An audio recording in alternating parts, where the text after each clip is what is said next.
wow, I've never seen an RV look so cozy. How old are your children and where do you store their children toys and non-aesthetic stuff? So my kids are 4 and 6.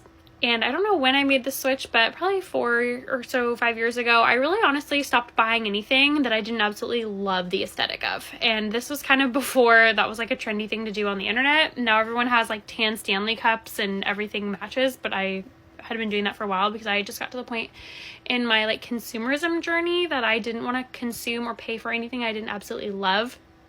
And I really struggle with my cortisol levels being really high, and there's a lot of studies that have been shown that women's cortisol spikes up when they see clutter, and so my brain just identifies every single thing as clutter unless it matches or is aesthetically pleasing. So that's one of the reasons why everything in my house matches, including a lot of my kids' stuff, because if it gets left out, then I'm not so stressed out about it.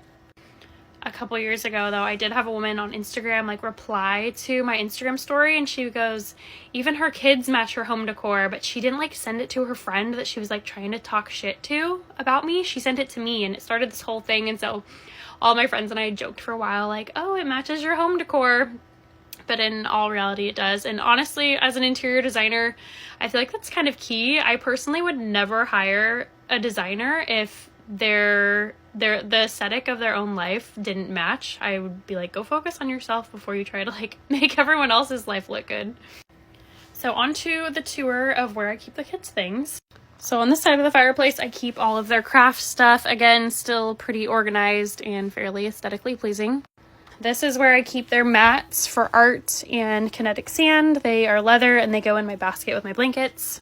This side is a little bit of a cluster. They're actually getting a toy makeover this weekend while they're gone. I like to rotate out the toys. So I have things like sand, their figurines, and everything in baskets, and their dolls and things like that.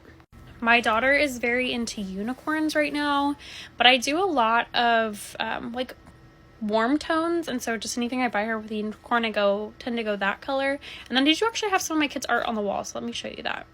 So here's some of their art over here, as well as over here. And then my kids actually do have 2 pet lizards, so their lizards are down there. And then we have more of their art there and there. So that's how I store all of my kids' stuff. As an interior designer, I do specialize in doing organizing and furnishing for families because I know it's very important to find pieces that are functional when you have a family and you have little kids, and when you're wanting to make sure things are easy to clean or low maintenance, or honestly just really budget friendly.